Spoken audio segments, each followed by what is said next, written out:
الشوف، مدينة العلم والثقافة، أعطت الوطن رجالا تفتخر بهم الأوطان، رجال سياسة وقضاء وعلم وشعر وإبداع. حمى الله مدينة حيم وحمى أهلها الصيد الميامين.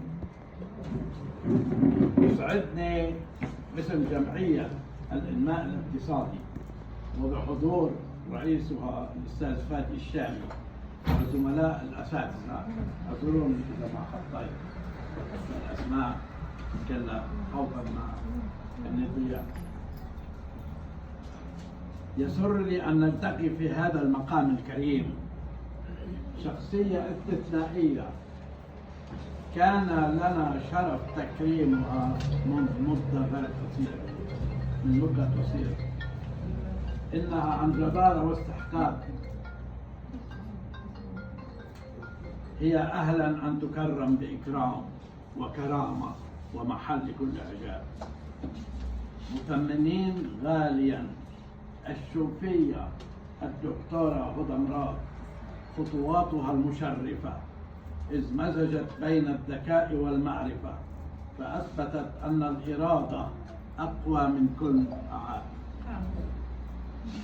وأن النجاح لا يقاس بالقدرات الجسدية بل بالعزم والإرادة والإصرار. بفضل من الله فتاة شحيم الضريرة أبصرت بعقلها وقلبها ما لم يبصره الكثيرون، وأعجزت فيما عجز عنه كثيرون. فهي مثالا حيا للأمل وملهمة لكل من يؤمن بأن التحدي وبلوغ التميز والإبداع لا يعتمد على إعاقات بل على الإرادة والتصميم والعزم والثبات. ونيلها الجوائز يعكس اجتهادها وإصرارها على تحقيق الأفضل رغم التحديات. يا دكتورة هدى، من حنايا الروح وشغاف القلب جمعية الإنماء الاقتصادي ترفع لك أسمى آيات التقدير والاحترام. طبعا ونؤكد أن إنجازك مصدر إلهام لكل من حولك. وهنا أحيي العائلة الكريمة وأهلك الكرام الذين هيئوا لك بتضحياتهم سبل التفوق والنجاح.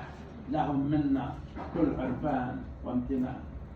دكتورة هدى، من بارك جهودك ومن بارك نشاطك، نعتز فيك ونعتز بقدراتك، ونحن دائما ننحني امام ما عظمة الله وامام النعم اللي وهبك اياها الله الكريم العظيم. استمري يا دكتورة هدى بمسيرتك الحافلة بالنجاحات والمعجزات، وستبقين مثالا حيا على التفاؤل والطموح الذي لا ينكسر. وان شاء الله دائما بنشوفكم بخير.